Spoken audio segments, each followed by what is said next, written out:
Pomozi Bog, dragi gledaoci. Evo sad imamo negdje oko 9 sati, negdje možda 6-7 minuta. Danas je 21. avgust 2021. godine. Imamo religiju, pravu religiju 2000, opet ja 2000. 205. Danas sam planirao 3 programa, otprilike svaki po 1 sat vremena. Ovo već sada znači planiram kraće programe umjesto jednog dužeg. Tako da znate, bit će 205, 206 i 207. Možda bi mogao da vam kažem tačke svih tih programa odmah unapred, da znate o čemu ću govoriti, pa gledajte ono što vas interesuje. Ajde onda, daj da idem na posao, da kažem sadržaj. U Torontu je temperatura 25 stepeni i osjeća se kao 25. U Beogradu je temperatura 30 stepeni i osjeća se kao 30. U Torontu će temperatura kako dan napreduje da ide do 27, a u Beogradu vidim sada da će da pada dole do 27. Mislim i još dalje kasnije, ali tokom dana. Znači, nije velika razlika između Toronta i Beograda. Znači, bit će, ovdje će se da poveća, a tamo kod vas će da se smanji kako dan ide dalje. Ajde onda da vidimo šta je u sadržaju. Evo ovako. Ok, čekaj. To je bila priprema. Evo ga, prava religija 205, 21. avgust 2021. Sadržaj. Prva tačka, o Radio Serboni. Tomislav Crnogorac je urednik. Priča on o raznim stvarima, ali vrlo nepristojan čovek za ništa. Tako da ću da kažem, citirat ću neki razgovor sa njim, tekstiranjem. To je prva tačka. Druga tačka, Žana Karaklajić i Sandra Indžić-Denda. Neki problem njihov, to jest Žane Karaklajić sa mojim gledateljem Darkom Nolićem, a Sandrin sa mnom. Tako da ću da kažem nešto o tome. Nešto o osudi. Treća tačka, šetnja po centru Toronta. Nikad više golotinje, nikad manje seksa. Pravog seksa, mislim, ne mislim bezveznog. To ja kažem, to sam ja primetio. Četvrta tačka. Vidi, ja sam 5 tačaka tu stavio. Pad SAD u Afganistanu. Teško onima koji se uzdaju u njihovu zaštitu od USA. I peto, rat za slobodu na ulicama Pariza, Londona, Milana, Atine, Sidneja, Viljnusa i Bankoka. To je jedan video, tako se zove. To ne možete da vidite na nacionalnim državnim televizijama nigde. To je dosta i previše, možda neću stići sve za prvu emisiju. Hoću da je završim za manje od 1 sata, tako da se podigne i procesuje da bude negdje završena oko 12 sati da dobijete emisiju. Sljedeća emisija bit će čitanje Swedenborga iz knjige Bog promisao stvaranje. Čitat ćemo nešto o Bogu. Bog, zove se Bog, tako se zove naslov. I tako nešto ću, znači, o tome da komentarišem. Sljedeća emisija, Prava religija 207, bit će prva tačka. Propovednik na ulici nudi lažno spasenje. To sam bio u četvrtak opet tamo i slušao. Drugo, komentari na Pravoj religiji 204. To je ona bila moja emisija koja se zvala Nastavak o glupostima. Najviše gledanja, najveći broj gledanja i najviše komentara baš je bilo za gluposti. Tako, eto vidite, nekad se isplati pričati o glupostima jer izgleda ljude više interesuju gluposti nego nešto pametno, ali dobro, u tim glupostima ja uvijek kažem i nešto pametno. Znači, reći ću nešto, znači daću komentare na one komentare koje sam primio i opet, tome nema kraja, ali eto, samo da znate, znači to ću da uradim. To je treća, ništa. Znači, to je program za danas. Te komentare ću da dam jer prosto plaču za odgovorom jer su mnogo glupi, pa onda treba čovjek da znate kako. Kad te neko udari šamarom, okreni mu drugi obraz, to znači objasni mu zašto nije u pravu što te udario, a mene udaraju ovim kao verbalno i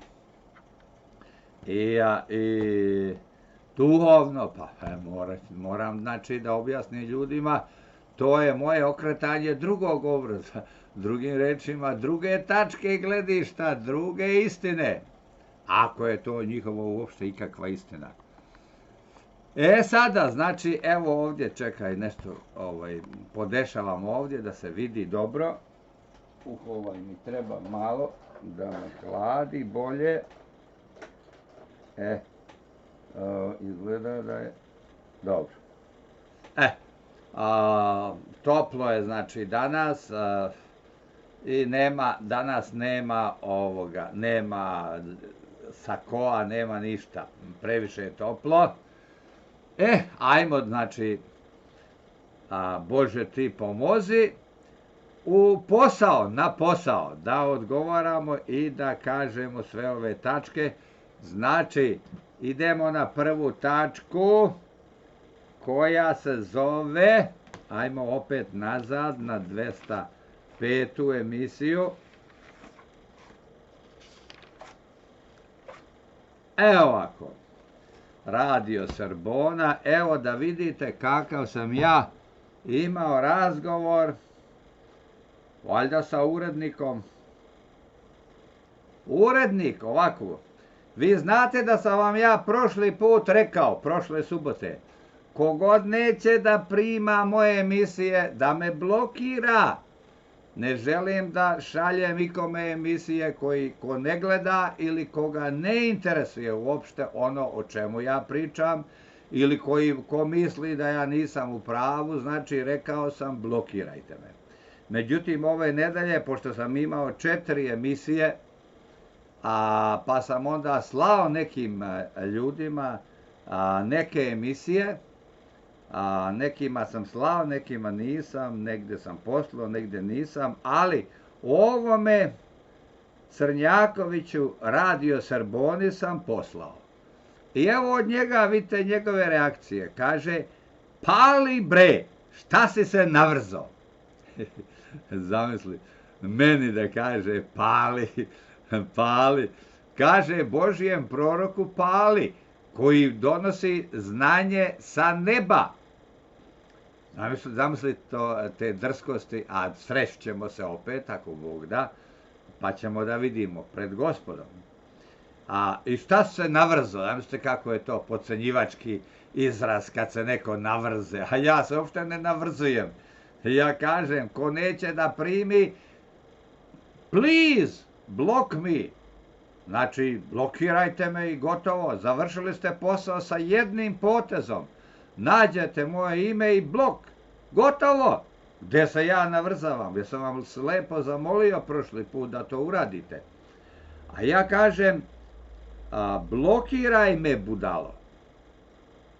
Šaljem grupno. Ne mogu tebe da se sećam i da te izdvajam. Znači, ja imam nekada po 20 ili već koliko u jednoj grupi ljudi i sad ja im pošaljem celoj grupi, tako da nije mi zgodno da izdvajam jednog čoveka i ne znam ni u kojoj se grupi nalazi tačno. Znači, to je veliki posao za mene. Mnogo je lakše vama koji nećete da primite moje programe, da me jednostavno kad ga primite, da ga nađete i da ga blokirate. Gotovo. Znači, ja kažem, blokiraj me, budalo. Znači, završi posao sa jednim potezom. Šta sam ti se ja navrzao i zašto da mi kažeš pali bre, ja sa najboljom namerom šaljem te programe. Ne da bi nekoga maltretirao, nego da bi nekoga oplemenio, da bi nekoga spasio iz vatre, iz pakla. Znači, ne treba meni to reći tako se, i to odjedanput takve izraze upotrebiti, pali bre i navrzao. Navrzao, zamisli sad to. I normalno da sam ja takvom čovjeku, odmah sam ga nazvao budalom. Jer odmah vidiš, budala odmah kaže da je budala. Tako piše u Svetom pismu. Budala ide ulicom i priča svima da je budala. Znači, ne priča on, ja sam budala bukvalno, nego svojim ponašanjem, svojim rečima, svojim izgovorom, znači on svima pokazuje da je budala. Tako i ovaj čovjek. Odmah je pokazao da se radi o budali. Na način kako mi se obratio. A on meni odgovara, vidiš da si lud. Što sam ja lud? Ajde, po čemu sam ja lud što sam rekao blokiraj me? Ajde, što sam ja? Kad on može meni tako da kaže pali i navrzo, pa mogu i ja njemu da kažem da je budala. Ja sam već dao to uputstvo kako se osloboditi od mene, ko hoće da se oslobodi od mojih programa. A ja kažem, budalo, šta te interesuje? Na ono, vidiš da si luda. Šta drugo da kažem, opet budalo, nego šta je drugo, vidiš očigledno i po sledećoj rečenci da je budala, po čemu sam ja to lud? Ajde, šta sam ja to rekao, uradio, da bi neko mogao da vidi da sam lud? A on kaže ovako, alo Some, ti meni šalješ poruke mesecima, ništa me ne interesuje, osim da prestaneš da smaraš. Pazi kakve on sad reči upotrebljava za mene, Some, da ništa ga ne interesuje o pravoj religiji i da prestanem da smaram. Po čemu ja to nikoga smaram? Kogod je smaran, neka me blokira. Šta je problem? I sada, znači opet pokazuje i treću rečenicu da se radi o budali. I ja kažem opet, budalo, rekao sam već, blokiraj me. Ti smaraš druge svojim budalaštinama. Pa da, jao, kakve on budalaštine. Gledao sam njegov program, zove se Radio Sarbona, kakve oni pričaju budalaštine. Jao, to, da vidim, ovdje sam nešto i zapisao u vezi toga. Pričaju o banksterizmu, o roboupravljanju, dovode Milana Vidojevića đavola, koji kaže da je Jehova Mojsijev tast, dovode takvu budalu na svoj program. Pa on smara sa svojim programima. Znači, a mene optužuje. Uvijek zao čovjek optužuje dobrog čovjeka svojim zlima, Sve što on radi, on optužuje druge da to drugi rade. On vidi u drugom čovjeku, a kako se to kaže, trn u oku, a svoj balvan ne vidi. Tako ti je to slučaj sa ovim Tomislavom Crnogorcem, ili već možda je bio neki njegov saradnik, ne znam, nije se potpisao, ali gledao sam ko je urednik Radio Srbone, on je. Znači, on je odgovoran i za svoje ljude šta pričaju i kako pričaju. Trebao je da ih nauči da ne pričaju tako. Vidite kako su to ljudi nepreporođeni. Reći čoveku koji ti ništa nije uradio, osim poslao svoj program, da je som, da smara, da pali, da se navrzo, da to je sve, znači sve ružno, to se ne govori, to su reči koje se govore kad vidiš više da imaš stvarno posla sa nekom teškom budalom koja neće da se otarasi, onda možeš takve reči eventualno da kažeš, ne pre toga. Ali eto, oni odmah pa udaraju, a ovamo kobajagi pričaju o banksterizmu. Pa oni da su bankari, oni bi gori bili od ovih današnjih bankara. Da ne daj Bože da su ovi ljudi nešto, da se pitaju da su veliki. Pa gori bi bili. Vidite šta oni rade i ovako siromašni nikakvi, kako se oni ophode sa svojom publikom i sa drugim ljudima. Zamislite da su bogati ko neki Jevreji, joj, pa oni bi bili gori od Jevreja 10 puta. Kaže, onda pričaju, šta još,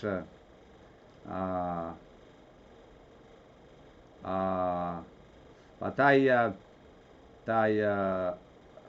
taj isto Milan Vidević priča šta nas čeka, imaju program šta nas čeka od tog Milana Videvića, a ja kažem, baš on zna, ne vidi ni ispred nosa, a zna šta nas čeka. Onda oni pričaju o ratnicima hrama Svetovida, znači pagani, pominju razne paganske bogove. Jedini pravi bog je Jehova, svi drugi bogovi su pagani. Paganski bogovi, znači lažni bogovi. Kakav Svetovid, kakvi pagani. Onda pričaju o vanzemaljskim građevinama na zemlji, Midgard i tako to. Znači, radi se o vrlo nepristojnom čoveku za ništa. I sad ja ovdje kažem, ajde pročitaj iz poruka. I sad ja čitam vama. Ali on meni kaže, al ti je rečnik, kao, zato što sam ja rekao budalo. I ti smaraš. A ja kažem, za tebe da, ne zaslužuješ bolje. Znaćeš to uskoro, budalo. Vidjet ćemo se pred Hristovim sudom. Pitaću te, držali 10 zapovesti kao što sam te pokušavao da upozorim. A on meni odgovara, ajde bre, paljba manijače. Još jednu reč za mene upotrebljava. Šta ti znaš o bilo čemu? Ja ne znam ništa o bilo čemu. Ja sigurno sam bolje školovan od njega, a sigurno sam 1000 sati uložio više u tematiku o kojoj pričam nego on. Kaže, skini mi se. U poslednjih 10 minuta prekršio si bar 3 od 10. Popij lek i otkači se, kaže on meni. A koju sam ja to zapovest prekršio u zadnjih 10 minuta? Jedino što sam nazvao budalo. Ništa drugo ja nisam rekao da nije tačno.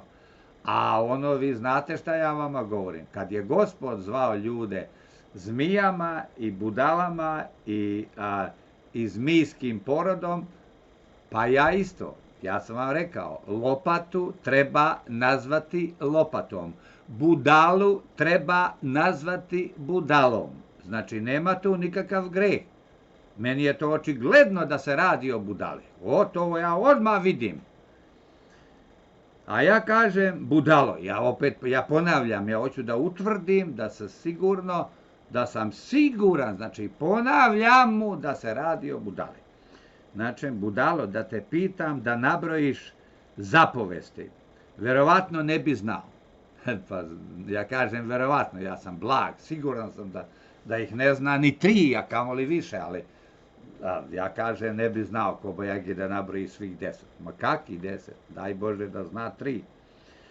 A on kaže Lekić. Ja ne znam ko je taj Lekić, to je možda neki psihijatar u Beogradu za kojega ja nisam čuo, ja ne živim u Srbiji, tako da meni to ništa ne znači. Ja kažem, hajde, junače budalo, pod znacima navoda, budalo, šta bi, nabroj 10 Božjih zapovesti. A on opet ne zna zapovesti, pa opet odgovara Lekić, vadi se na to. Ja kažem, nabroj budalo ako znaš. Mislim da ne znaš, ja kažem. A on opet Lekić, ne zna zapovesti, a neće da prizna da ne zna, pa onda Lekić, ufatio se za Lekića. Ja kažem, ideš u pakao, budalo. Ja mu stalno to podlačim, da zna da ja ozbiljno to mislim, nije to samo rečeno slučajno ili nekom greškom. A on opet Lekić, znači on meni 4 puta odgovara Lekić, znači nema šta da kaže drugo. A ja kažem kao pokvarena ploča, znači pronašao sam te, đavolu, gde se kriješ. Ne znaš Božje zapovesti, ni da nabrojiš, a kamoli da držiš. Tuli si. Znači ja mu kažem da sam pronašao da je đavo, jer svaki čovjek koji ne zna, koji zna 10 zapovesti, a ne drži bar neke, on je isto đavo, a ovaj i ne zna, znači ovaj je još gori đavo. Ja mu kažem, znači tuli si. I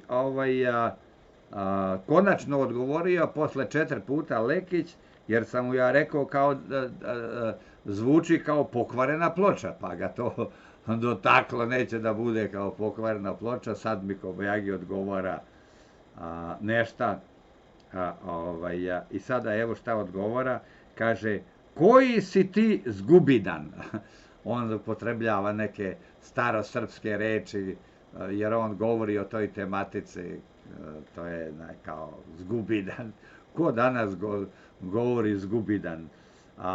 Ja kažem, marš đubre đavolje, pronašao sam te, ne znaš ni da nabrojiš zapovesti.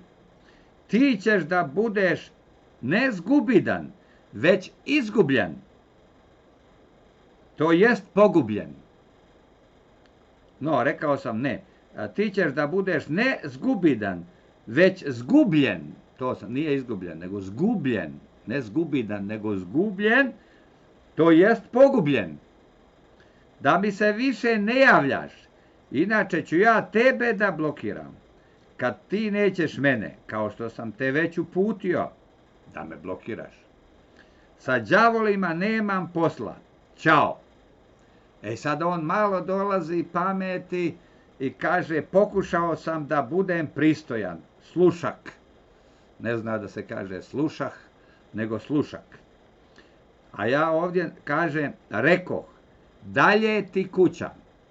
U ime Gospoda Isusa Hrista, Boga neba i zemlje i svih zemalja. Inače ćeš biti kažnjen pre vremena. Znači, ako me ne poslušaš, što mu ja kažem u ime Isusa Hristosa, bit će kažnjen pre njegovog vremena. I sada, i on se više ne javlja. Znači, neka vrsta prpe je verovatno došla u guzicu, ipak se ustručava kad sam pomenuo u ime Isusa Hristosa, tako da više je prestao da mi se javlja. Eto, znači, tako, dragi gledalci, da vidite kakve razgovore ja imam sa vašim prvacima, sa vašim ljudima koji vam pričaju o Srbiji, o velikoj Srbiji, o carstvima, o junaštvima, o banksterizmu, o roboupravljanju. Oni sve znaju, ali ne znaju 10 zapovesti. Sve što vam ti ljudi pričaju, ništa vam to neće pomoći, niti će njih to sve pomoći. To znanje je beskorisno za one koji ne znaju i ne drže 10 zapovesti. znanje i držanje 10 zapovesti spašava i vera u Gospoda Isusa Hristosa, a ne u svetovida. Znači, to spašava, a ne sav banksterizam, roboupravljanje, to je sve tačno, ali kakve to veze ima sa spasenjem čovjeka? Spasenje dolazi kroz Božje zapovesti, ne kroz znanja o banksterizmu i drugim razbojničkim radnjama koje elita vrši nad stanovništvom. Dobro, lepo je to sve znati i biti probuđen u vezi toga, ali bez držanja zapovesti sve je to badava. Sve to ne vredi ništa. Tako, dragi gledalci, nemojte mnogo da gledate te programe. Prvo, ima mnogo netačnosti. Drugo, ima mnogo legendi. Treće, to je beskorisno bez zapovesti. To ništa ne vredi, to znanje ništa ne vredi za spasenje. To možete ovako da gledate iz interesovanja, ali spasenje je u Gospodu Isusu Hristosu i u 10 zapovesti. Tako da toliko da vam kažem o tome. To sam pročitao. Sada sam završio tu prvu tačku. Idem na drugu. Da vidimo dokle sam stigao. 9:30. Pa imam još jedno pola sata. Valjda ću stići sve ove tačke. Žana Karaklajić. Darko Nolić je imao neki problem sa njom. On je obožavao, izgleda, volio je mnogo, pa je onda povukao neke svoje pohvale, pa se ona našla tu uvređena i tako. Neću vam ja da čitam njegove i njene prepiske, mada mi je poslao Darko šta ona kaže. Pročitat ću vam samo neke rečenice od Žane. Ja sam vama pričao, Žani ima skoro godina dana, a Žana je izašla iz novog doba, iz New Age-a. Ona je bila New Agerka dugo vremena, pa je izašla iz toga, pa je imala ona intervju sa Arsenijem Monahom, pa sam ja davao neki komentar na taj intervju i rekao sam da Žana je nepreporođena, nije našla istinu. Izašla je iz jakog đavola, ali je upala u manjeg đavola, nije našla istinu. Tako da ona još uvijek luta. Pa sam ja onda, ajde samo da vam pročitam neke od njenih rečenica. A ona kaže ovako.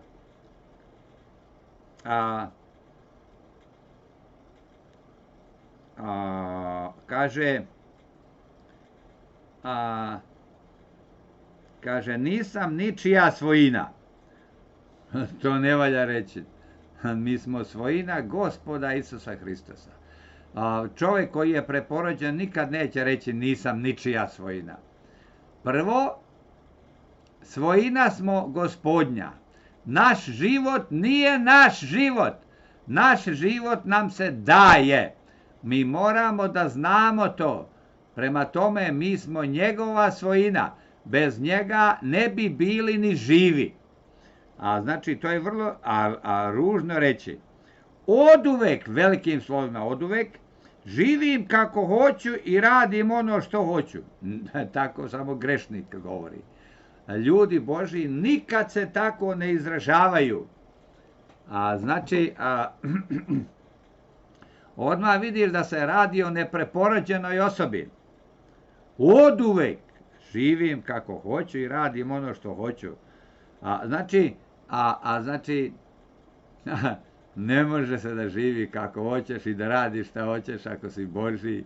Ima 10 zapovesti koji te limitiraju, ograničavaju. Ne možeš da živiš kako hoćeš. To grešnici mogu i žive tako, ali ne Božji ljudi. Božji čovjek nikad ne bi izjavio tako nešto. Ali kaže, nastojeći da ispoštujem lični viteški kod. Ona ima neki lični kod. Ma pusti se ti ličnih kodova. Gospod je postavio kod. 10 zapovesti. Alo, nema ličnih kodova. kodova, lični kod te neće spasiti.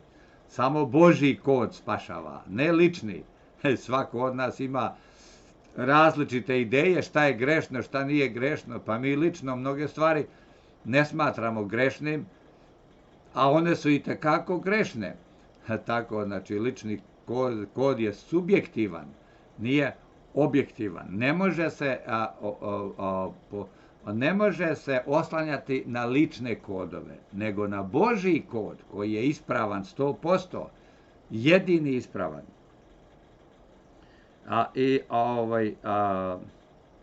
Znači, ajde da još nešto da pročitam.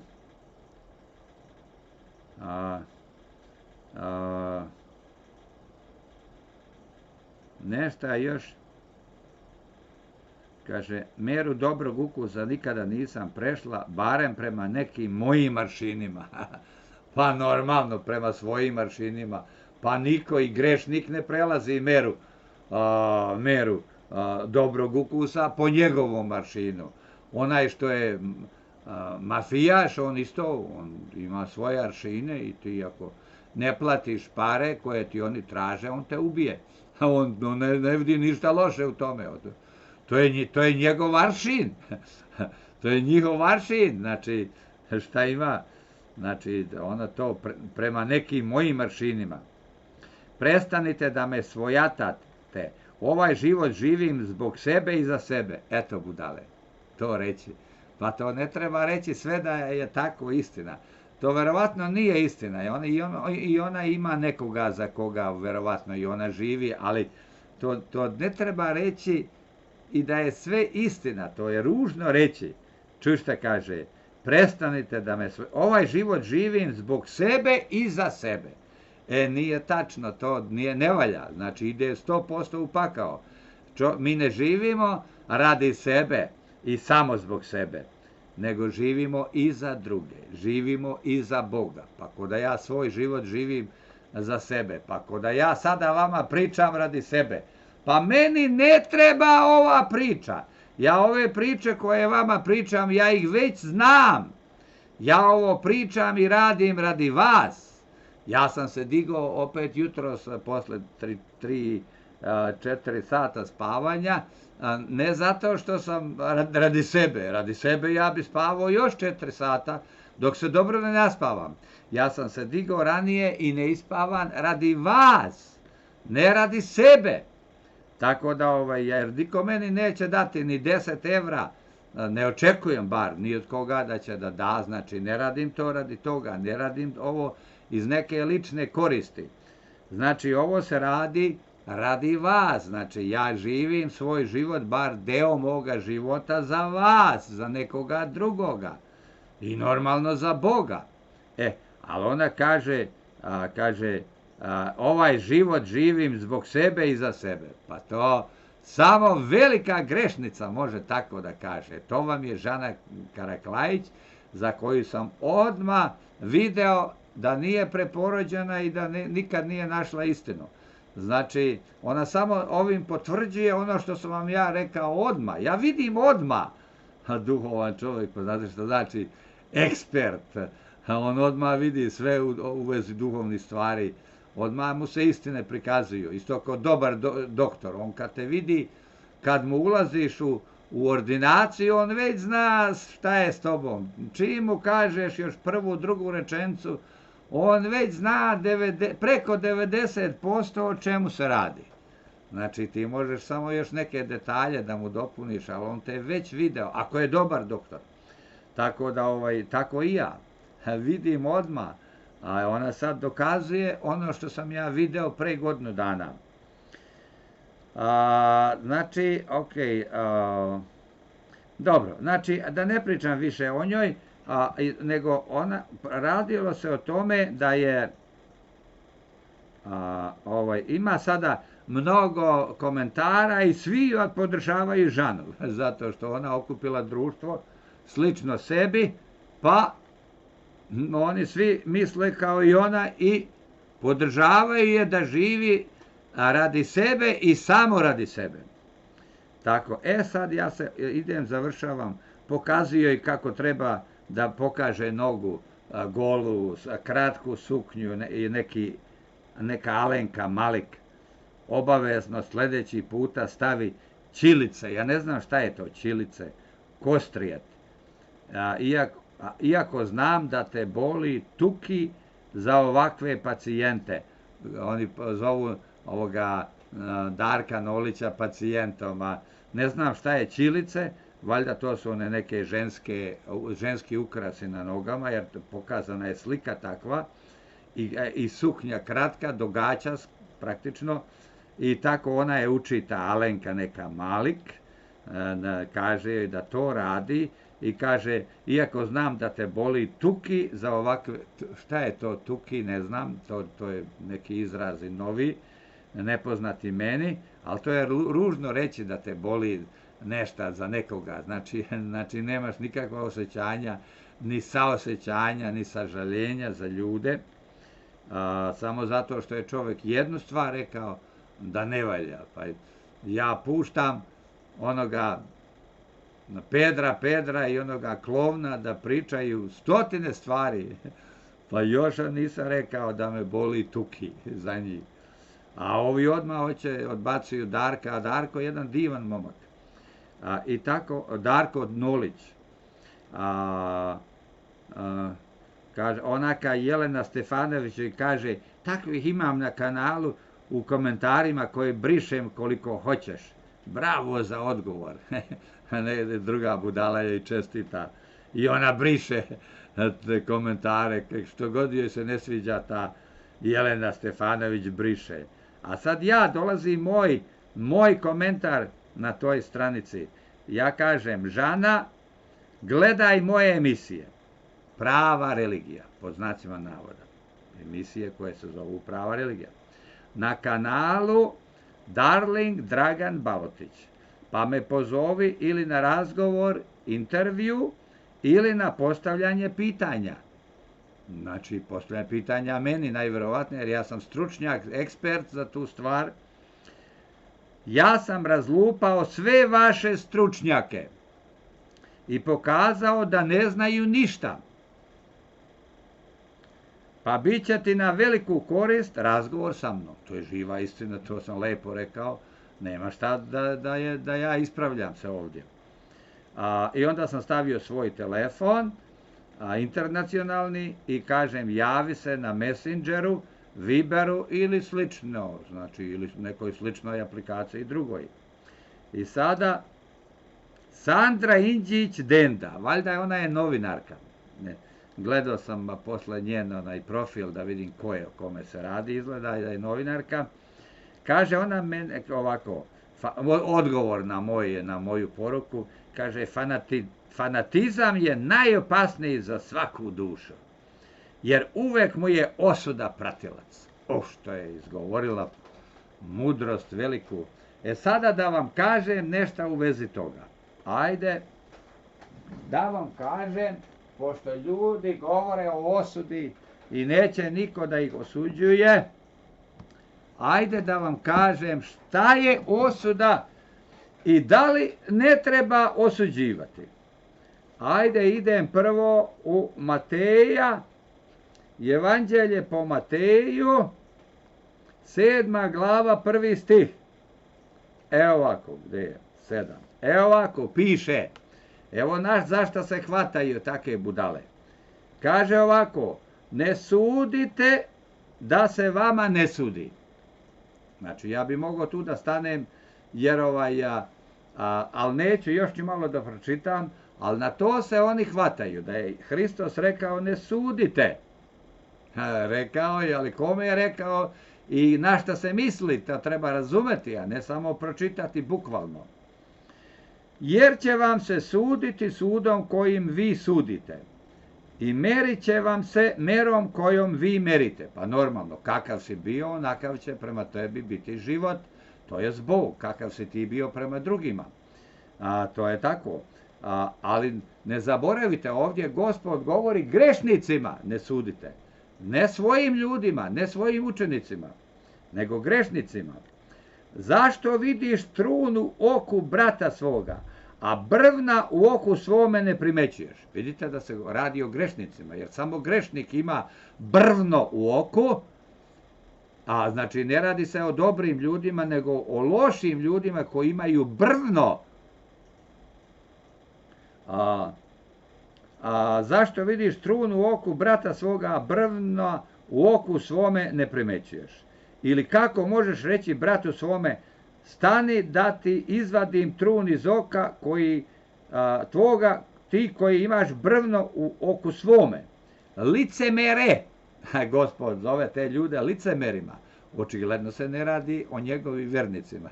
On svoje vernike ne zove licemerima. Znači, Gospod govori ovdje grešnicima, običnim ljudima koji su ga slušali, došli su da ga čuju, ali nisu učenici, nisu, znači oni tek treba da se poprave, da se kaju, da se popravljaju, da se ispravljaju. Znači, o njima govori, ne sudite. Licemere, izvadi najpre brvno iz oka svoga, pa ćeš onda vidjeti kako ćeš da izvadiš trun iz oka brata svoga. I znači, to je ono, ne sudite da vam se ne sudi. Znači, to je rečeno u na početku 7. glave Mateja. Sad idemo u Jovana, koji je najjači apostol od svih apostola, a evo šta kaže Jovan. Idemo znači u Jovana i 107. glava, idemo u 24. stih. Sada Gospod govori svojim ljudima. 24. 7, treba mi 7. Aha, evo ga. Kaže ovako Gospod, stih 24. u 7. glavi, nemojte suditi po spoljašnjosti, nego sudite po pravdi. Znači, Gospod ne kaže svojim ljudima da ne sude, samo kaže sudite po pravdi. Znači, kad sudiš, sudi po pravdi, a nemoj po spoljašnjosti. Znači, to je zabranjeno. Zabranjeno je suditi po spoljašnjosti samo, ne gledajući unutrašnje razloge neke, i zabranjeno je suditi po nepravdi. Znači, to je zabranjeno. A suđenje po pravdi je itekako dozvoljeno i Gospod kaže sudite po pravdi. Znači, suđenje nije zabranjeno, nego je samo zabranjeno suđenje po nepravdi. Sada čekaj, ja ovdje nisam završio ovo što sam vama čekaj da nastavim ovdje. Nisam završio moj odgovor ovoj kako se zove, Sandra Indžić-Denda. Evo šta ona kaže, šta sam ja posle odgovorio njoj na to, zaboravio sam na to. Dragan Balotić, Sandra Indžić-Denda, a ja njoj sam ovako odgovorio. A ti, budalo, bi htjela da živiš kako hoćeš, bez osude, pod znacima navoda osude. Vidjet ćemo te na Božijem, to je s Hristovom sudu, da li će ti to proći, budalo đavolja. Ja odmah vidim da se radi o budali. Odmah, čuj, ona, čuj šta kaže, fanatizam je najopasniji za svaku dušu.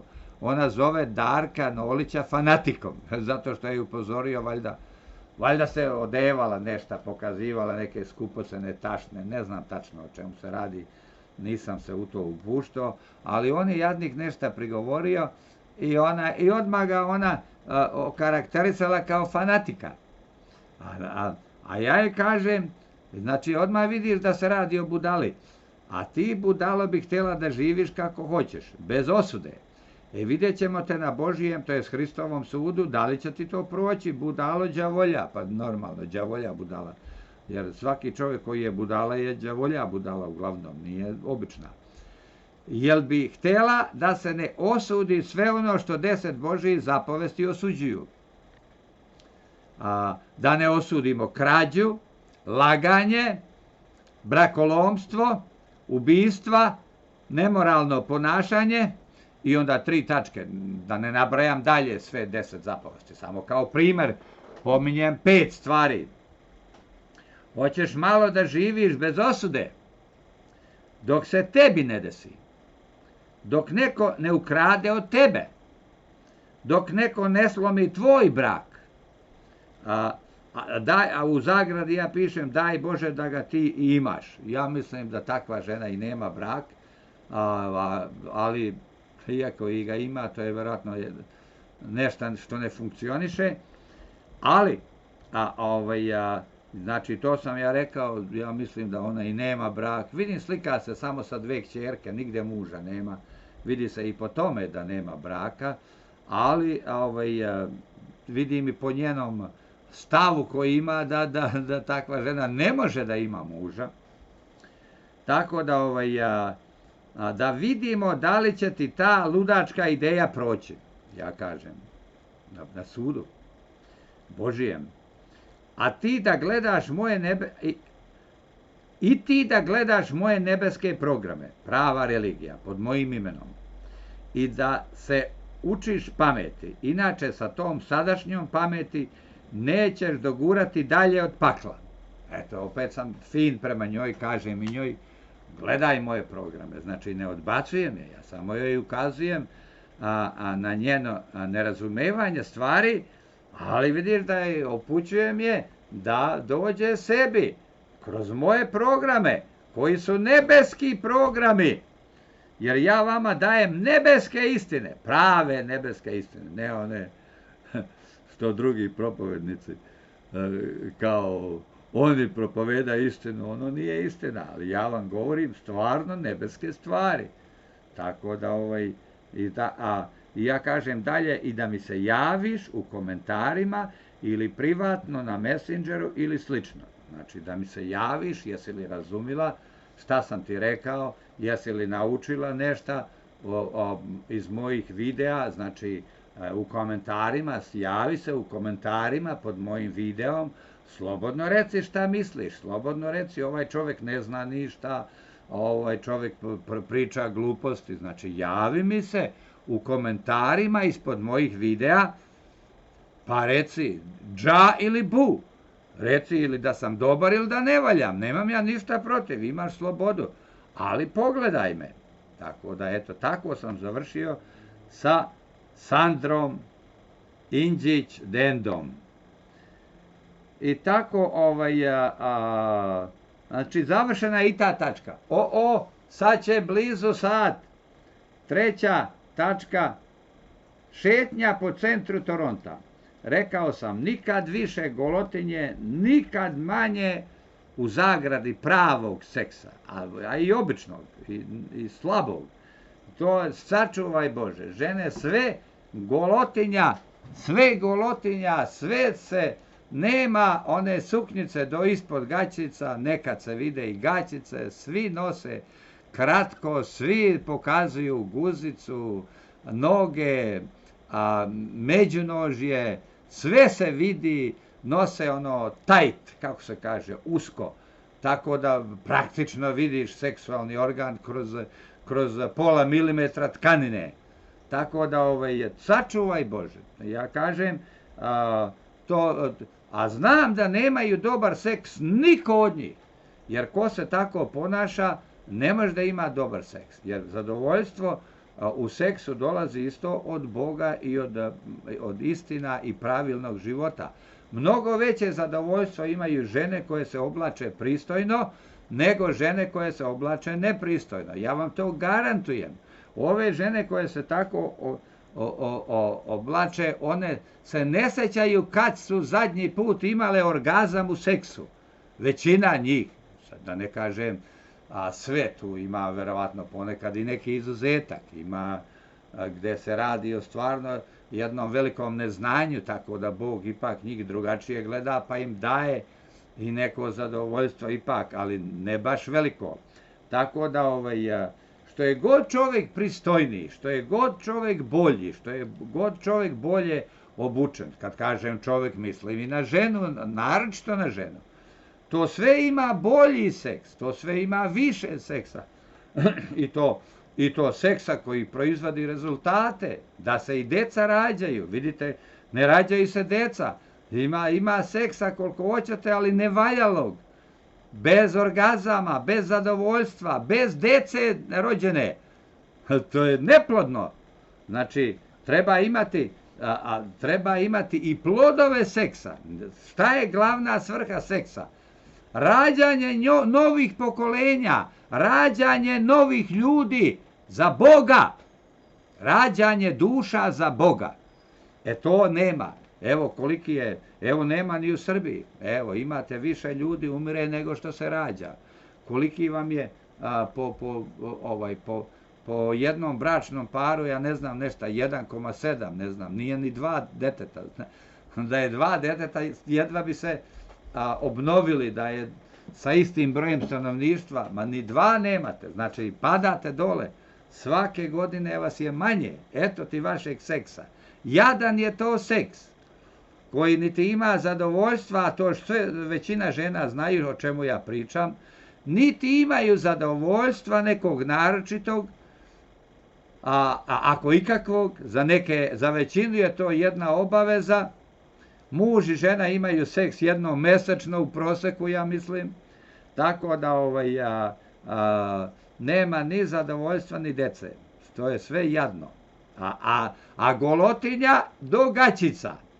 Tako sam video u Torontu, a siguran sam da i u Beogradu ništa nije drugačije, mada u Beogradu eto nisam video, a ako nisam u pravu, vi me ispravite, recite da se u Beogradu bolje nose. Toliko. I sada, još samo bolje da ostavim. Ajde da kažem još i to. Pad SAD u Afganistanu, 4. tačka.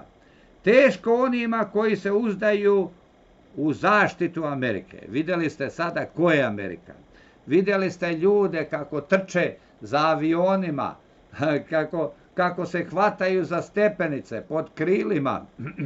Ufatili se, neće da puste, bježe domaći izdajnici, saradnici sa okupatorom, beže iz zemlje. Talibani pobedili, jer talibani imaju više morala nego Amerikanci. Ja ne branim islam, ali stvarno islam više ima morala nego sadašnji zapad. Oni više poštuju Božje zapovesti nego mi. Jeste da su krvožedni i da imaju mnogo mana, ali više oni poštuju nego mi. Zato je to pobediše ljudi. Ali oni jadnici se drže za stepenica i avion se digo uvis, ide avion, a oni se ufatili i ne puštaju se. I zamisli kad se avion digne gore na 10.000 kilometara, znate li vi da je tamo -40? Pa ovi jadnici će da se zalede i onda će da otpadnu ko santa leda sa krila, sa onih stepenica i tako. Ali nisu bolje ni zaslužili. Sarađivali su sa okupatorom. Sarađivanje sa okupatorom je izdaja svoga naroda i to je smrtna kazna za tu stvar. I onda znači oni doživljavaju ono što su zaslužili.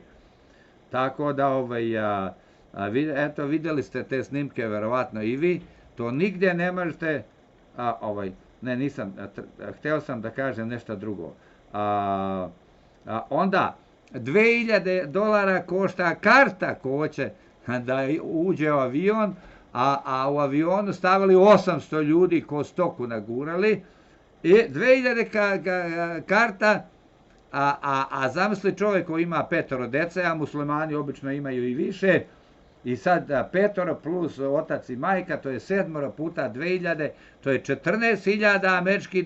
Ko ima 14.000? Malo ko ima odjedan put. A rat je, kad ćeš talibani svuda, ne možeš ni u banku ući, zatvorene su i banke, ne možeš i sve da imaš pare, ne možeš da priđeš njima. Znači, ko će da ima da plati, znači i tu uslugu, ti izdajnici su služili Ameriku 20 godina i Amerika nije htjela da ih pokupi bez $2000 po po osobi, te svoje sluge. Eto ko vam je Amerika. I eto šta čeka verovatno i na Kosovu da se desi. Jer povući će se oni i sa Kosova ako Bog da. Sličan scenario će da bude i tamo. Na neki način sličan. Tako da USA ili Amerika, SAD je vođa zapada. Zapada. Znači zapad, i objašnjavao sam vam da zapad je spreman za pad. Zapad za pad. Za duhovni pad, za pad svake vrste. Eto, izgubiše rat u Afganistanu posle 20 godina. Znate li vi triliona koliko je tamo potrošeno dolara? I zašta? Ni zašta. Samo za veliku sramotu. I sada Rusi ulaze, čujem, i Kinezi u Afganistan. Tako da samo sam to hteo da pomenem, završavam program, neću više ništa, reći ću u sledeću, 5. tačku ću u sledećem programu, da bi završio i da bi počelo ovo na vreme. Znači, dragi moji gledaoci, znači, ćao, Bog kao uvek.